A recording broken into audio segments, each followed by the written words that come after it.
परमेश्वर ने बनाया है, इसलिए हर दिन शुभ है। हमारे हिसाब से कोई भी दिन अशुभ नहीं है, ठीक है। विश्वासी के लिए, अविश्वासी के लिए तो फिर कोई बात ही नहीं है। उसको जब लगेगा शुभ बना लेगा, जब लगेगा अशुभ बना लेगा। लेकिन एक विश्वासी के लिए हर दिन कैसा दिन है? शुभ दिन है, शुभ दिन। तो क्यों? क्योंकि हर दिन को किसने बनाया? हाँ, प्रभु ने 7 दिन बनाया था, बनाया ना? कितने दिन बनाया? 7 दिन बनाया। और 7वें दिन क्या किया फिर? हाँ, 7वें दिन प्रभु ने विश्राम किया। तो इसलिए प्रभु ने बोला तुम क्या करना? 6 दिन काम करना, 7वें दिन तुम भी क्या करना? विश्राम करना, प्रभु के साथ बैठना। वो ऐसा चरवाहा है कि कभी कभी हमको कहाँ लेकर चलता है? विश्राम में लेकर चलता है। विश्राम में वो खुद बिठाता है और खुद खिलाता और खुद पिलाता है और बड़ी शांति से हमें भर देता है। और कभी कभी हमें घाटी पहाड़ियों में भी ले चलता है, जहाँ पर दुख है वहां पर भी लेकर चलता है ना। इसलिए दाऊद कहता है प्रति भोर को तेरी सच्चाई को मैं क्या करूंगा? वर्णन करूंगा, और प्रति रात को भी मैं तेरी करुणा का बखान करूंगा। क्यों? उसका मतलब है कि सुख में भी और दुख में भी मैं तेरी महिमा को गाऊंगा।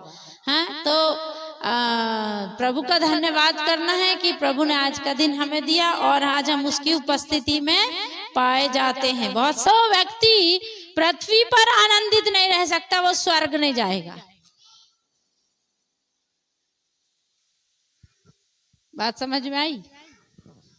जो व्यक्ति इधर पर आनंदित नहीं है वो कभी भी स्वर्ग में नहीं जाएगा। क्योंकि स्वर्ग में क्या है? स्वर्ग में क्या है? हाँ, एक गीतकार ऐसे गाना गाया ना, चलो मेरे साथ चलो, चलो मेरे साथ चलो मेरे बाप के घर, वहाँ आनंद आनंद आनंद है। क्या है वहां पर? ऐसे उदास सिंह को लेके फिर करेगा क्या प्रभु वहां पर? इसलिए उदास और निराश रहने वालों का वहां पर क्या नहीं है? क्या नहीं है? जगह ही नहीं है वहां पर। इसलिए इधर आनंदित रहना सीखना है। इधर किस बात में आनंदित रहना है? इधर पर कौन सी बात हमको आनंद दे सकती? इधर पर संसार हमको आनंद नहीं दे सकता है, कोई भी रिश्ते नाते आनंद नहीं दे सकता है। इधर पर हमारा शरीर हमको आनंद नहीं दे सकता, पैसा हमको आनंद नहीं दे सकता है। इसलिए प्रेरित पौलुस कहता है कि क्या करो? क्या करो? प्रभु में सदा, मैं फिर कहता हूँ किस में आनंदित रहो?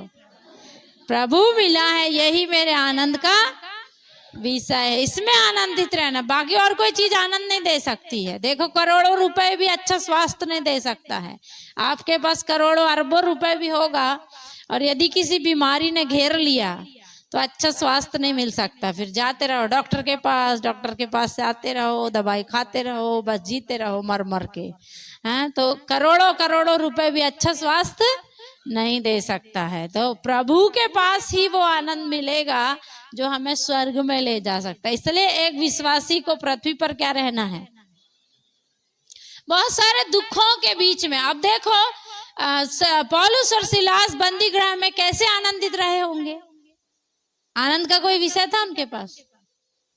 सोचो, आनंद का कोई बात है वहां पर? उनको बहुत मारा गया है, शरीर से खून भी बह गया और खून इधर उधर लगा होगा और वो चढ़चढ़ा रहा होगा, ऐसे सूख गया तो फिर ऐसे खिंच रहा होगा ना, है? दुख भी रहा होगा, जहां जहां लगा है वहां भी भूख भी है, प्यास भी है, और मानसिक तनाव भी होगा कि बिना कारण मारे बंदी गृह में रखे हैं। तो भी क्या करने लगे? वचन क्या कहता है? आधी रात को क्या करने लगे?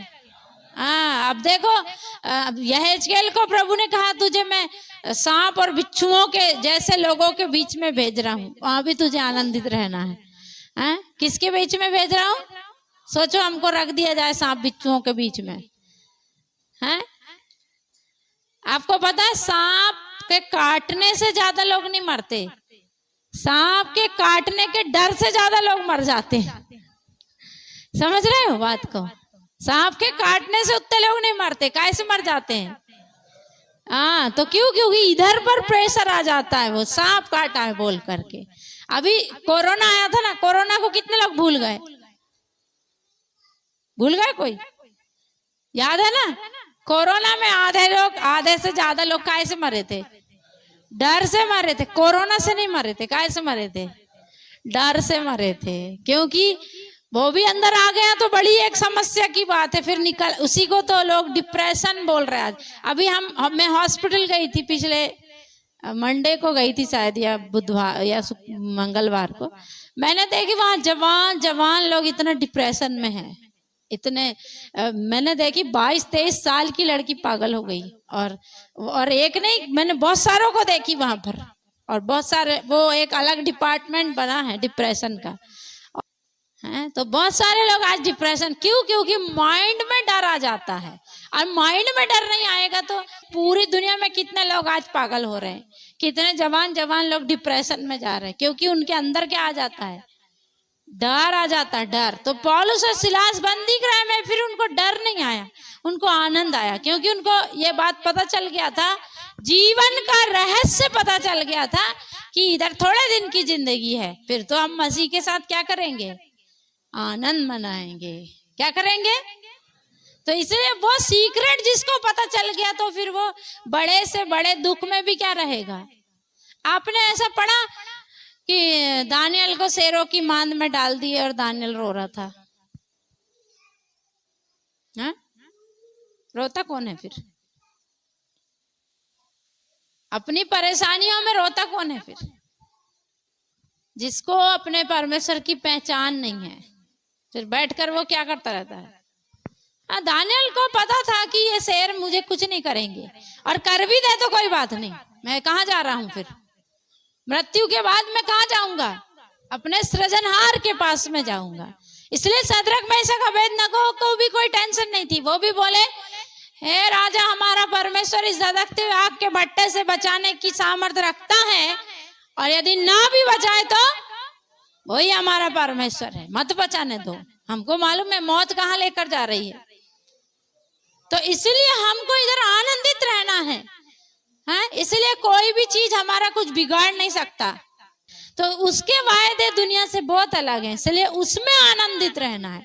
यह संसार आनंद नहीं दे। मैंने आप सबको एक गीत सिखाया था, इधर पर लिखा हुआ, याद है आपको?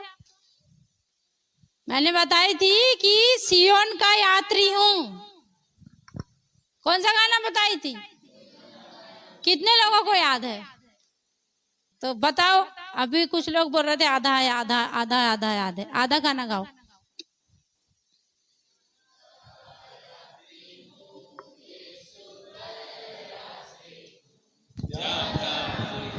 कलवरी की राह में सियोन का यात्री हूँ, यीशु पर आश्रित हूँ, जाता हूँ कलवरी की राह में। मेरे योग्य है नहीं संसार में कभी, दुख नहीं है मुझे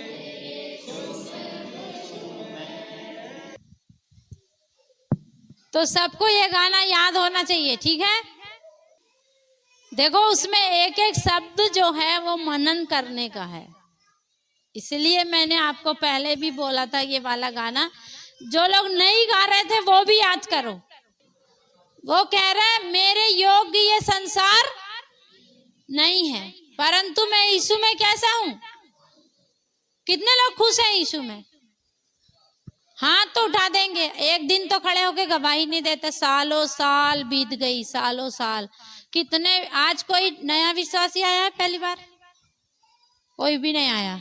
तो आप, मैंने पूछी तो आप हाथ उठा देते हैं, क्योंकि इनको तसल्ली हो जाए बोल। पर मेरे नहीं पूछने के बगैर भी कितने लोगों ने कभी खड़े होकर गवाही दिया, मुझे यीशु मिला, मुझे सब कुछ मिल गया, मुझे और कोई चीज की चाहत नहीं है। वो बोल रहा ना, मेरे योग्य ये संसार नहीं है, परंतु उस बात का मुझे क्या नहीं है? उस बात का मुझे दुख। कितने लोगों को उस बात का दुख है?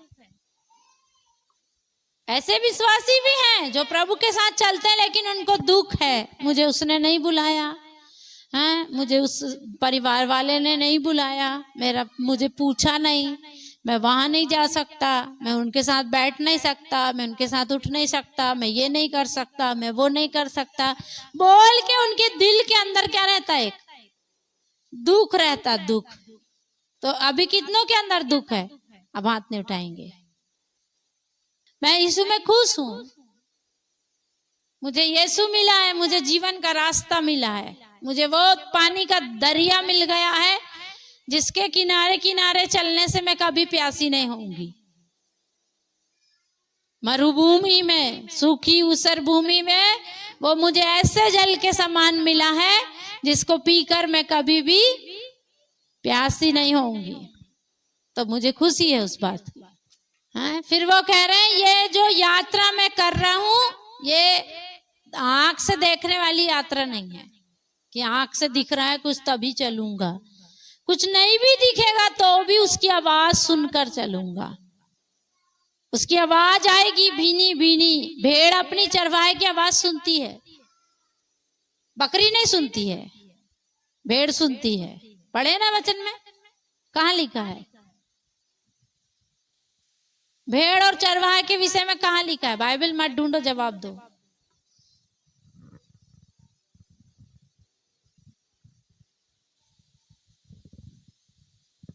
बताओ कहाँ लिखा है?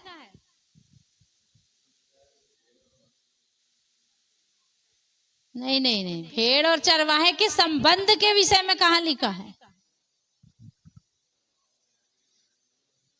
भेड़ और चरवाहे का संबंध पता है ना? यूहन्ना रचित सुसमाचार के 10 अध्याय में लिखा है और यहेजकेल के 23 अध्याय में लिखा है। 2 जगह दाऊद का भजन है, भजन संहिता 23। उसको मुकाग्र याद करो और याद करने के बाद मनन करो। आपका एक जीवन कम पड़ जाएगा भजन संहिता 23 बस मनन करने के लिए। इतना कुछ वहां पर रखा है। तो दाऊद वहां पर बता के दिया कि मैं कौन हूं? मैं भेड़ हूं। मैं कौन हूं बोल रहा वो? और मेरा चरवाहा कौन है? और उसके बीच का संबंध बता रहा है वो कि जब यदि मेरा चरवाहा वो है तो मुझे कुछ घटी। यदि मेरा चरवाहा परमेश्वर को छोड़कर कोई और है, मैं सोचूं कि मुझे मेरी घटी कमी को पूरी करने वाला मेरा पति है, इस बात पर मैं भरोसा करके चलूं तो आगे आने वाले दिनों में मुझे घटी हो जाएगी, क्योंकि वो भी मेरे जैसा इंसान है, वो भी मेरा जैसा कौन है। लेकिन यदि मैं कहूं मेरा चरवाहा परमेश्वर यहोवा है तो फिर मैं बोल सकता हूं मुझे कुछ घटी नहीं होगी, क्योंकि वो ऐसा चरवाहा कहां लेके जाएगा? कहां लेके जाएगा? ऐसी चारागाह में, मतलब ऐसी जगह पर जहां पर क्या मिलता है? हरा चारा। जहां पर क्या मिलता है? जानवरों के लिए सबसे ज्यादा जरूरी क्या रहता है? सूखा मूखा नहीं। कैसा चारा? हाँ, सूखा तो मजबूरी में खाते हैं कि गर्मी का दिन आ गया, अब कुछ हरा भरा नहीं है तो क्या करो, फिर पेट तो भरना है, फिर सूखा ही साखा खा लो। लेकिन यह चरवाहा ऐसा है कि इसको मालूम है हरा चारा किधर मिलता है, क्योंकि ये सारी दुनिया को बनाने वाला परमेश्वर है, तो उससे कुछ छुप कर रह नहीं सकता कि इधर पर हरी चराई और छुप जाए। उसको मालूम है मेरी भेड़ के लिए हरी चारा इधर मिलेगा। इसलिए जब धूप काल के दिन होंगे तो धूप काल के दिन में भी अपनी भेड़ों को कहां लेके जाएगा? हरी चारागाह में, ऐसे झरने के पास जहां का पानी जीवन देता है, जहां का पानी मीठा है। दाऊद इसलिए कहता मेरा चरवाहा मुझे कहां लेकर जाता है? जहां सुखदाई जल के झरने, मतलब जहां ऐसा पानी मिलता है जिसमें जीवन मिलता है, जिसमें स्वास्थ्य मिलता है। गंदा पानी नहीं पिलाता वो, अच्छे पानी पिलाता है। और फिर कहता हो चाहे मैं घोर अंधकार से भरी हुई तराई का मतलब समझते हैं। तो वो बात है कि जो चरवाहा जो दाऊद है वो खुद भी एक चरवाहा है ना, इसीलिए वो अपने चरवाहे को पहचानता है। तो आपको क्या है, आपको यह विश्वास है कि जब बड़ा पहाड़ के जैसे विपत्तियां आती हैं तब भी मुझे डरने वरने की जरूरत नहीं है। क्यों? बहुत सारे लोगों को तो ऐसा लगता प्रभु मेरे साथ ही नहीं है, क्योंकि उनको बस पाप ही दिखता रहता, मैंने ये किया, मैंने वो किया, मैंने वो कर दिया, ये हो गया, वो हो गया।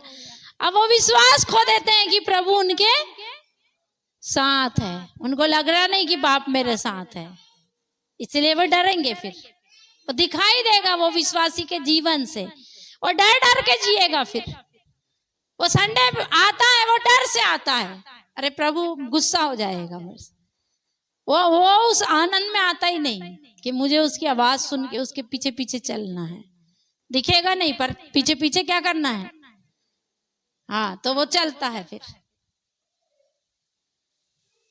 हैं। तो मुखाग्र आप भजन संहिता क्या याद करो, कितने लोग याद करेंगे? अभी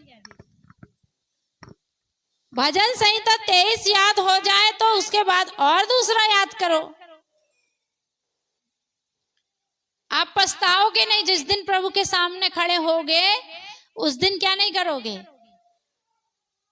उस दिन पछतावा नहीं होगा, हाय मेरे पास इतना बड़ा कीमती पुस्तक था, मैंने उसको क्या नहीं किया। यह बाइबल को अपन पूरी दुनिया की पुस्तकों से अलग क्यों आंकते हैं? क्योंकि ये सिर्फ पुस्तक नहीं है, ये इसको लोग अलग अलग नाम देते हैं, देते ना। इसको बोलते हैं जीवित वचन, क्या बोलते हैं इसको? कोई बोलता है सुपर बुक, क्या बोलता है? मतलब सुपर मतलब हाँ, लोग बोलते हैं परमेश्वर का हृदय है, क्योंकि ये ऐसी बात करता है जो कोई दुनिया की बातें दूसरी किताबें हैं। तो दाऊद राजा बोलता है कि मेरा और उसका संबंध वहां पर बताएगा। वो आप पूरा जितना पढ़ेंगे उसको उतना मनन करेंगे उतना भेद निकल निकल के आते जाएगा। तो चरवाहा अपने भेड़े अपने चरवाहे की क्या सुनती हैं? आप सुनते हो कि नहीं? नहीं सुनते तो गड़बड़ बात है। फिर प्रभु ने ऐसे बताया मुझे। तो अपने चरवाहे की आवाज को सुनने के लिए आपके अंदर बेचैनी होना चाहिए। मुझे उसकी आवाज नहीं आ रही, मैं किधर जाऊं? भेड़ इतनी सीधी सादी है, उसको मालूम नहीं है आवाज नहीं आएगी तो चल नहीं पाएगी। वो उसको क्या चाहिए? उसको अपने चरवाहे का हाँ शब्द चाहिए, आवाज चाहिए। उसको आवाज सुनाई नहीं देगी तो बेचैन हो जाएगी, घूम जाएगी, क्योंकि वो बकरी जैसी नहीं है। बकरी को क्या है, उसको चरवाहा नहीं चाहिए।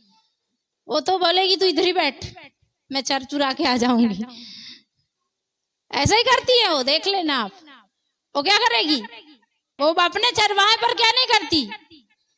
लेकिन भेड़ ऐसी नहीं होती, वो अपने चरवाहे पर क्या करती है? विश्वास करती, उसकी आवाज उसको चाहिए ही चाहिए हैं?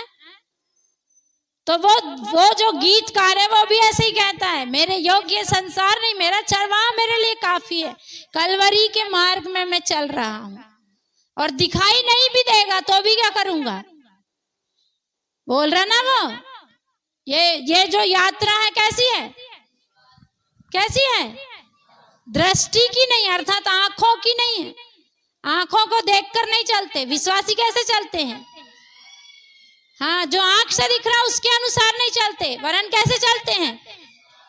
विश्वासी रूप देखकर नहीं चलता है, रूप रंग देखकर नहीं चलता, वो विश्वास से चलता है, क्योंकि वो अपने चरवाहे को जानता, आवाज सुनते हुए चलता है। कैसे चलता है? तो एक एक उसका पद को याद करो।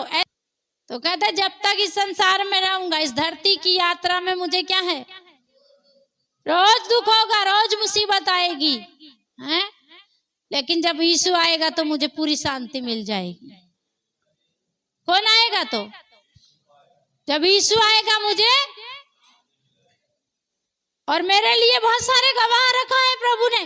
इसलिए इब्रानियों 11-12 अध्याय में कहता है गवाहों का बादल मेरे चारों ओर है। ऐसा बड़ा गवाहों का बादल।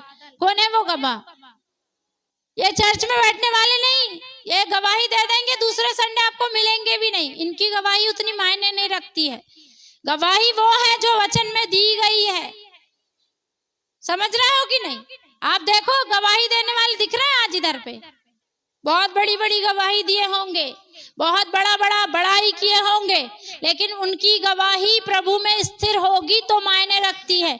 अगर प्रभु में स्थिर नहीं है तो क्या नहीं है? फिर कोई मायने नहीं रखती। कितनी बड़ी गवाही है आपके पास में। इसलिए गवाहों का बादल इधर से लेना है, इधर से गवाहों का बादल।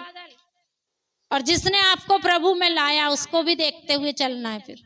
इसलिए वहां पर लिखा अपने अगुवों का अनुकरण करो और उनको, उनके चाल चलन को देखो। क्या देखो? उनको देखो ये कैसे चल रहे हैं। किसको देखना है? किसको देखना है? किसको देखना है भाई? जिसके पीछे चल रहे हैं। ये कैसे चल रहे हैं? फिर वैसे चलना है।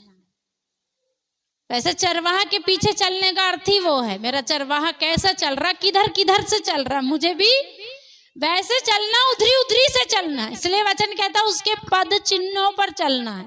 कहाँ चलना है? पद चिन्ह मतलब हाँ, पैरों के निशान। खेतों में जाते समय पगडंडियां होती हैं, वहां पर पद चिन्ह बन जाते हैं। यहाँ से गया है कोई पहले, फिर वहीं से हमको क्या करना है? नया रास्ता बनाने की कोशिश नहीं करना। हमको यीशु मसीह रास्ता बनाकर गया है कि नहीं गया है? हमारा रास्ता इस संसार से क्या है? अलग है। कैसा है? विश्वास करते हैं कि नहीं?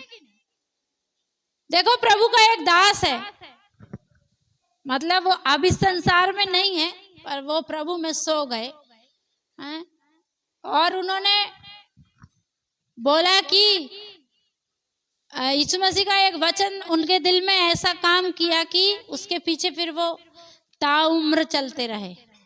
और वो वचन था, हे प्रभु मुझ पापी पर दया कर। किसने बोला है वचन? बताओ।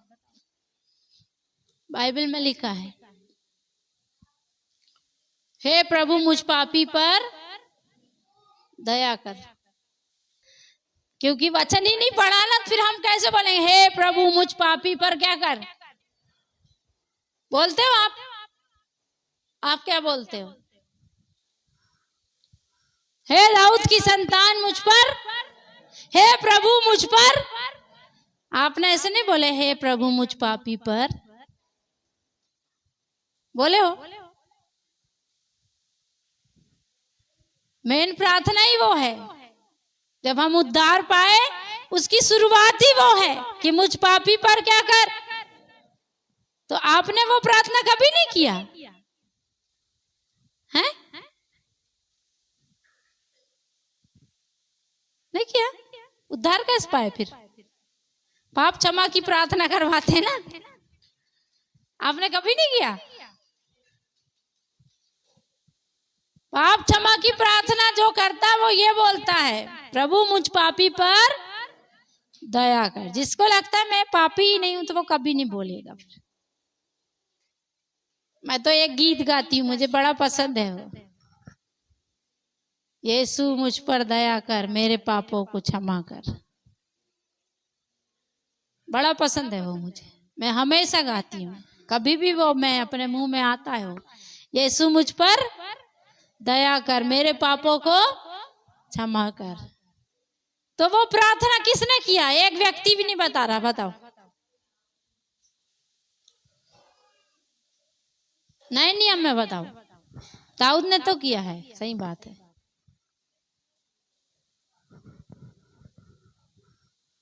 देखो ये पीछे वाले आगे हो गए, आगे वाले पीछे हो गए। ये अभी के विश्वासी हैं, बता रहा है वो, सही वचन बता रहा है। दो व्यक्ति मंदिर में प्रार्थना करने के लिए गए, एक चुंगी लेने वाला और दूसरा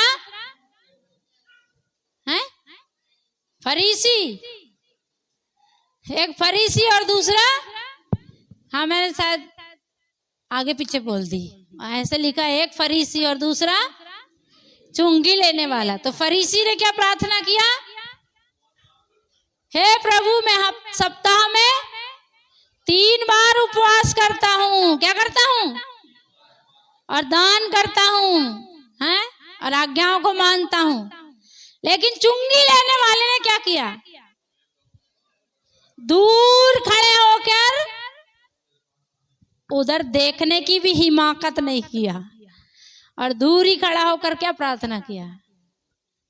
हे प्रभु, मुझ पापी पर। यह है सही प्रार्थना। और प्रभु ने बोला, अब बताओ दोनों में से किसकी प्रार्थना सुनी गई? हम बोले मैं भी उपवास करता हूँ प्रभु, मैं भी ये करता हूँ, वो करता हूँ, वो करता हूँ, वो करता हूँ, कोई काम की नहीं तेरी प्रार्थना। प्रार्थना किसकी सुनी गई थी? हाँ, लूका की पुस्तक में लिखा, वो लूका की पुस्तक 18 अध्याय और उसका 13 वचन, मुझ पापी पर दया कर, कहाँ लिखा है वो? 18 के 13 वचन में। और प्रभु ने बोला, वही पापी अंत में धर्मी ठहराकर अपने घर गया। धर्मी ठहरना है तो उसको बोलना पड़ेगा मैं क्या हूं।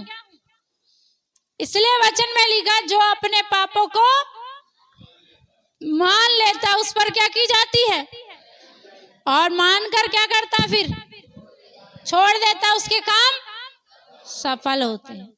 तो मान लेना है कि हमने क्या किया है, पाप किया है। जब हम ये मान लेते हैं तब फिर हमारी यात्रा शुरू होती है। माने ही नहीं तो कोई यात्रा नहीं, कोई मान्यता नहीं। आपको एंट्री टिकट नहीं लिया है, दौड़ने के लिए क्या नहीं लिया आपने, रजिस्ट्रेशन नहीं किया आपने, और दौड़ रहे हो, फिर आप जीत भी जाओगे तो क्या नहीं होगा, फिर मान नहीं हो गए आप, क्योंकि आपने क्या नहीं किया। पहले आपको पहले रजिस्ट्रेशन करवाना है कि मुझे इस दौड़ में क्या करना है, दौड़ना। तो आपको रजिस्ट्रेशन करने के लिए यही कहना पड़ेगा, हे प्रभु यीशु, मुझ पापी पर दया कर। तब फिर आप उस दौड़ में क्या हो जाएंगे, दौड़ने के योग्य हो जाएंगे। फिर आपको दौड़ना है। ऐसे गीत याद करो जो आपको सियोन की यात्रा में मदद करें। कैसे गीत याद करना है? हाँ, जो आपको अनंत जीवन की यात्रा में क्या करें, मदद करें। ऐसे गीत याद करो। आज मैंने मरियम का गीत पढ़ा और मरियम कहती है, तूने अपनी दासी की दीनता पर दृष्टि की है, इसलिए मैं उसका गीत गाऊंगी, और अब से पीढ़ी पीढ़ी के लोग मुझे क्या कहेंगे, धन्य कहेंगे। क्यों? क्योंकि उसकी गर्भ को चुना गया और दीनता के ऊपर प्रभु ने दृष्टि की। इसलिए वचन कहता है, धन्य वे जो मन के दीने, वे क्या पाएंगे, धन्य है वे जो मन के, पूरा करो, क्योंकि स्वर्ग का राज्य। तो परमेश्वर भी दीनता पर दृष्टि करता है। तो जब मरियम गर्भवती हुई, जब पवित्र आत्मा के द्वारा वो गर्भ धारण करी, यह वचन उसकी देह में आ गया, यह वचन उसके कोख में आ गया, तो वो गीत गाती है। और गीत गाकर क्या कहती, लूका 2 अध्याय में आप पढ़ लेना, वो कहती है, परमेश्वर ने मेरी दीनता पर दृष्टि की है, इसलिए मैं उसका गुणानुवाद करूं। तो वो दीन लोगों पर दृष्टि करता है। किस पर दृष्टि करता है? तो आप गीत गाते हैं, आप कौन सा गीत गा रहे हैं फिर, हैं? आप जब आपने ये प्रार्थना कर लिया है, प्रभु मुझ पापी पर दया कर, आपकी यात्रा शुरू हो गई। और यात्रा अब दिन ब दिन कैसी होती जाएगी, सरल नहीं होगी। चल सकते हो तो चलो, बोला यीशु मसीह ने। मत्ती 7 अध्याय में प्रभु ने बोला, चल सकते हो तो पहले बैठकर क्या कर लो। अभी भी आपको गुमराह नहीं कर रहे हैं, आपको बता रहे हैं कि यीशु मसीह के साथ चलना दुनिया का सबसे कठिन रास्ता है। यदि पूरा पूरा विचार कर लिए हो तो ये कठिनाई भी आपको बड़ी नहीं लगेगी। और अधर्म में लटके हो तो आप कभी नरम और कभी कैसे चलोगे फिर? कभी नरम और कभी, तो ये यात्रा ऐसे वालों की नहीं है, कभी नरम और कभी गरम वालों की। हर समय कैसे रहना है? कहाँ लिखा है? प्रकाशित वाक्य 3 अध्याय में लिखा है ना। क्या लिखा है वहां पर? तू ना तो ठंडा है और ना तो, उसका मतलब क्या है? कभी गर्म हो जाता है और कभी, तू ना तो ठंडा तू ना तो गर्म, उसका मतलब क्या है? उसका मतलब क्या है? कभी कभी गर्म हो जाता है और कभी कभी। यह यात्रा ऐसे वालों की नहीं है। इधर चलना है तो कैसे होना है? सरगर्म होना है। कैसे होना है? दिख रही नहीं कलीसिया के अंदर, गर्मी नहीं दिख रही। कैसे है बताओ? कभी गरम कभी नरम। प्रभु बाहर कर देगा, फिर फेंक देगा। वो बोलता ना मैं अपने मुंह से उनको, हाँ वो बाहर कर देगा। वो द्वार खुला है, आपको आने के लिए क्या है? अनुमति है। क्या है? आने के लिए। द्वार बंद हो जाएगा, फिर क्या नहीं कर पाओगे? फिर क्या नहीं कर पाएंगे? प्रवेश बंद हो गया द्वार, तो कैसे प्रवेश करोगे? तो प्रभु बोलता तू कभी नरम कभी गरम है, तू गुनगुना है, मैं तुझे अपने मुख से क्या करने वाला हूं? यह यात्रा उसकी है जो सरगर्म होकर चलेगा। बड़ी कठिन यात्रा है, लेकिन मेरे अंदर वो जुनून, वो जोश, वो उमंग, वो पहला सा प्यार, वो पहली सी मोहब्बत, वो पहले से वचन का सीखना, वो पहले से मसीह के लिए हाँपना, वो पहला, जैसे मैं मसीह के लिए फिर भूखा और फिर प्यासा हो जाता था, वो जब तक अंत तक बना नहीं रहेगा, यह यात्रा हम पूरी नहीं कर सकते। तो प्रभु का दास जॉन बनियन था। वो जॉन बनियन ने वो वचन पढ़ा कि मुझ पापी पर क्या कर, और उसने प्रभु की सेवा शुरू किया। इंग्लैंड में उनका जन्म हुआ था, और इंग्लैंड जो क्रिश्चियन कंट्री है, और चर्च में जाते थे, लेकिन कुछ उनके अंदर आत्मा का काम नहीं था। बाइबल पढ़ते थे लेकिन बस पढ़ते थे। ऐसे आज बहुत लोग भी पढ़ रहे हैं, कुछ समझता नहीं, कुछ जानते नहीं, कुछ जीवित, कुछ अंदर प्रकाश देता ही नहीं है। लेकिन जब उन्होंने प्रभु से वो पढ़ा, वो वचन जिस दिन पढ़ा, मुझ पापी पर क्या कर है, तो उन्होंने प्रार्थना किया उस रात में जाके खेत में, उधर अकेले में, और उन्होंने कहा प्रभु तू मुझे रास्ता दिखा। उस दिन से उनके जीवन में कुछ नया बदलाव हो गया। आदमी वही था, बड़ी गरीबी में था, लोहार थे उसके पप्पा, बर्तन बनाते थे, खाने को भी नहीं था, पहनने को भी गर्म कपड़े नहीं थे। ठंडा एक प्रदेश है, गर्म कपड़े चाहिए वहां 12 महीने। और फिर वो जब प्रभु को सही रीति से जान गए और प्रभु का वचन सुनाने लगे, मसीहियों ने उसको जेल में डाल दिया। क्यों? क्योंकि वहां पर कानून था कि परमेश्वर का वचन सिर्फ चर्च के अंदर सुनाया जा सकता है, बाहर नहीं सुनाया जा सकता। लेकिन जॉन बनियन क्या करते थे? खेत में जाकर, बाजार में भी जाकर, कहीं भी जाकर लोगों को क्या कर रहे थे? प्रभु का वचन बता रहे थे। और ये देखकर मसीह लोग बड़े जल गए, ईसाई लोग जल गए, और उन्होंने और सख्त कानून बना दिया। यदि कोई बाहर प्रचार करता हुआ पकड़ा गया तो क्या किया जाएगा? जेल में डाला जाएगा। जॉन बनियन रुका नहीं, जॉन बनियन वचन सुनाता ही गया और जेल चला गया। कितने दिन जेल में रहा? 14 साल। कितने दिन जेल में रहा?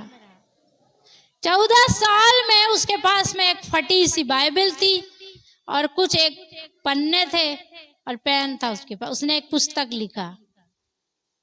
पुस्तक का नाम पता है? मसीही मुसाफिर। जो हमने आपको भेजा भी था, देखो कर। वो तो सिर्फ एक उनका समरी है, समझो, मतलब उन्होंने शॉर्टकट करके वो पिक्चर बना दिया, मसीह मुसाफिर। लेकिन वो पुस्तक बहुत बड़ी है, वो यूट्यूब में भी है। और उन्होंने ही बताया ये यात्रा कैसी है, कठिन है। और पाप का बोझ दिन ब दिन क्या होते जाता है, बढ़ता जाता है। इसको घटाने के लिए उस मसीह से मेरी मुलाकात होना चाहिए। क्या होना चाहिए? हाँ, जब मसीह से मुलाकात होगी तब ही वो बोझ मेरे कांधे से क्या होगा, हटेगा। जिस रात उनकी मसीह से मुलाकात हुई, उन्होंने ये वचन पढ़ा था, मुझ पापी पर क्या कर। वो पाप के बोझ से दब रहे थे वो, और वो सुसाइड करना चाहते थे। बहुत बार उन्होंने सुसाइड करने की कोशिश की। उनकी गवाही आप देखेंगे तो उन्होंने खुद बताया कि एक बार वो नदी के किनारे खड़े थे और किसी ने कहा कूद जा, मर जा। लेकिन उन्होंने बताया किसी और ने भी कहा मत कूद, इससे तुझे कुछ लाभ नहीं होगा। और बचाने वाला प्रभु ही है, क्योंकि सुसाइड के थॉट आ सकते हैं लेकिन बचाने के लिए प्रभु सामर्थ्य है। और जब उन्होंने उसको पाप से मुक्त, उसके अंदर यही विचार था कि मैं पापी मनुष्य हूँ, पाप का बोझ बड़ा उसको खाए जा रहा था। लेकिन जब उसने ये प्रार्थना पढ़ा कि मुझ पापी पर दया कर, तो उसका जीवन उसी दिन से बदल गया। दूसरा एक वचन उनके जीवन को बदला, वो भी पढ़ करके हम फिर प्रार्थना करेंगे। रोमियो 3 का 24 वचन, रोमियो 3 का 24 वचन पढ़ रही हूँ, ठीक है। परंतु उसके अनुग्रह से उस छुटकारे के द्वारा जो मसीह यीशु में है, सेत में धर्मी ठहराए जाते हैं। उसको पता चल गया था कि मैं पाप से कैसे छूटा, यीशु मसीह के द्वारा। सेतमेत का मतलब होता मुफ्त में, फ्री में। कैसे धर्मी ठहराया गया, कैसे धर्मी ठहराया गया? मसीह में, पर फ्री में, उसकी कोई कीमत नहीं है, ठीक है। आज संसार पूरा धर्मी ठहरने के लिए कीमत दे रहा है, कीमत चुका कर क्या करना चाहता है, धर्मी ठहरना चाहता है। इसलिए तो पृथ्वी पर दान धर्म के काम हो रहे हैं ना, कि वे कीमत चुका कर क्या करना चाहते हैं, धर्मी ठहरना चाहते हैं। वे इतना दान क्यों कर रहे हैं? क्योंकि वे धर्मी ठहरना चाहते हैं। वे इतना पुण्य का काम क्यों कर रहे हैं? क्योंकि वे धर्मी ठहरना चाहते हैं। परंतु मनुष्य अपने धर्म के कामों से धर्मी नहीं ठहरता। इसलिए ऐसा है कि पुस्तक में लिखा है, मनुष्य के धर्म के काम तो मैले चिथड़ों के समान है। आप कितने भी धर्म के काम करके धर्मी नहीं ठहर सकते। फिर आप कैसे धर्मी ठहर सकते हैं? यीशु मसीह पर विश्वास करने के द्वारा, और यह भी अनुग्रह से होता है, ये उसकी मर्जी से होता है। इसलिए तो प्रभु ने कहा ना, जब पतरस ने पूछा तो प्रभु किसका उद्धार हो सकता है, तो प्रभु ने क्या बोला, मनुष्यों से तो ये नहीं हो सकता, फिर किससे हो सकता है, परमेश्वर से। तो उद्धार का काम अनुग्रह से होता है, वो भी प्रभु जिस पर अनुग्रह करे और यीशु मसीह पर विश्वास करे, और सेत में क्या ठहराए, फिर धर्मी। कैसे? आप कैसे धर्मी ठहराएगा? इधर आने के द्वारा कैसे धर्मी ठहराएगा? हमारे धर्म के काम कुछ मायने नहीं रखते, ठीक है। आप गलत फहमी मत रहना। जैसे संसार है, आज वो अपनी आधी संपत्ति भी दान करते हैं, काहे के लिए? बाइबल यह कहती है मनुष्य के धर्म के काम कैसे हैं, मैले चिथड़ों के समान। हम कैसे धर्मी ठहराए जाते हैं? प्रभु यीशु मसीह पर विश्वास करने के द्वारा सेतमेत में धर्मी ठहराए जाते। किस पर विश्वास करने के द्वारा? अब हम सब यहाँ पर विश्वासी हैं कि नहीं है? आप बोल सकते हैं मैं यीशु मसीह पर विश्वास करता हूं। हाँ, प्रभु का वचन कहता है, जो यह विश्वास करता है कि यीशु मसीह ही परमेश्वर का पुत्र है, अनंत जीवन उसी का है। अनंत जीवन। क्या आप विश्वास करते हैं? विश्वास करते हैं तो घोषणा किया करो, मैं विश्वास करता हूँ, मैं विश्वास करती हूँ, यीशु मसीह ही परमेश्वर का पुत्र है और मेरा उद्धार करता है। हालेलुया। आप विश्वास करते ना तो घोषणा भी किया करो। कहीं भी घोषणा कर सकते हैं आप, कभी भी कहीं भी आप ये घोषणा करेंगे हैं, आप जय पाएंगे। प्रभु का वचन कहता है संसार पर जय पाने वाला कौन है? केवल वह जो यह विश्वास करता है कि यीशु परमेश्वर का पुत्र है। क्या आप इस संसार पे जय पाना चाहते हैं? हैं? अब ये दूसरा एक सब्जेक्ट है, संसार पर जय पाने का मतलब क्या है, अभी बाद में समझाएंगे। लेकिन संसार पर यदि जय पाना है तो क्या करना है?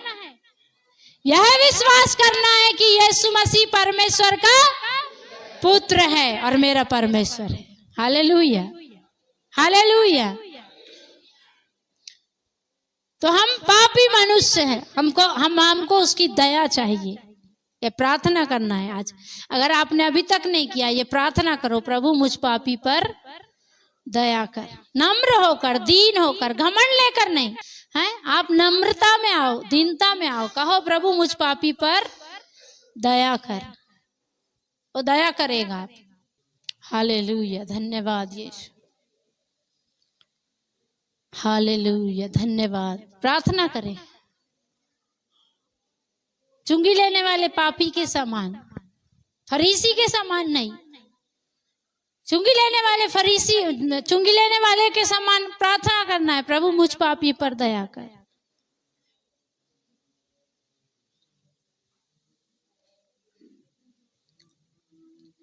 यीशु मुझ पर दया कर, मेरे पापों को क्षमा कर। यीशु मुझ पर दया कर, मेरे पापों को क्षमा कर। तेरे विरोध में मैंने पाप किया, तू ही अगुवाई कर।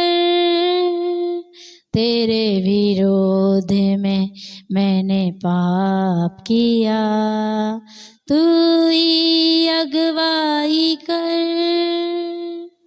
हम अपने बीमारियों में, परेशानियों में कहते होंगे प्रभु मुझ पर दया कर, परंतु हम इस बात को समझकर आज अपने पापों के लिए कहें प्रभु मुझ पापी पर दया कर। मैं तो तेरे ओर दृष्टि करने के भी योग्य नहीं हूँ, मुझ में ऐसी कोई खूबी नहीं है कि मैं तेरे भवन में पाया जाऊं, परंतु तूने दया करके मुझे लेकर आया है। तेरे अनुग्रह से तूने मुझे धर्मी ठहराया है। मेरे पास ऐसी कोई बात नहीं जिससे मैं धर्मी ठहराया जाऊं, मेरे ऐसे कोई काम नहीं, मेरी ऐसी कोई चाल चलन नहीं कि लोग या दुनिया या परमेश्वर मुझे धर्मी कहे, परंतु प्रभु का अनुग्रह, प्रभु की दया की दृष्टि मुझे धर्मी ठहरा सकती है। हालेलुया। उसका अनुग्रह यदि मुझ पर हो तो मैं सेतमेत में धर्मी ठहराया गया हूं, मैं सेतमेत में उद्धार पाया, सेतमेत में हमने पाया है। हालेलुया। और उसके बदले में वो हमसे कुछ मांगता भी नहीं, हमको खुद धन्यवाद करना है, वो मांगता नहीं। लेकिन यदि आपको ये एहसास हो गया, यदि आपको ये पहचान हो गई कि मुझ पर दया की गई है, तो एक सभ्य व्यक्ति की ये पहचान है कि वो धन्यवाद करेगा। तो धन्यवाद जरूरी है। धन्यवाद किसी के प्रेशर में नहीं करना, धन्यवाद कोई मजबूरी में नहीं करना, धन्यवाद इसलिए करना कि मैं पहचान गया कि मैंने सेतमेत उद्धार पा लिया, मैंने सेतमेत अनंत जीवन पा लिया, मैं सेतमेत धर्मी ठहराया गया। हालेलुया।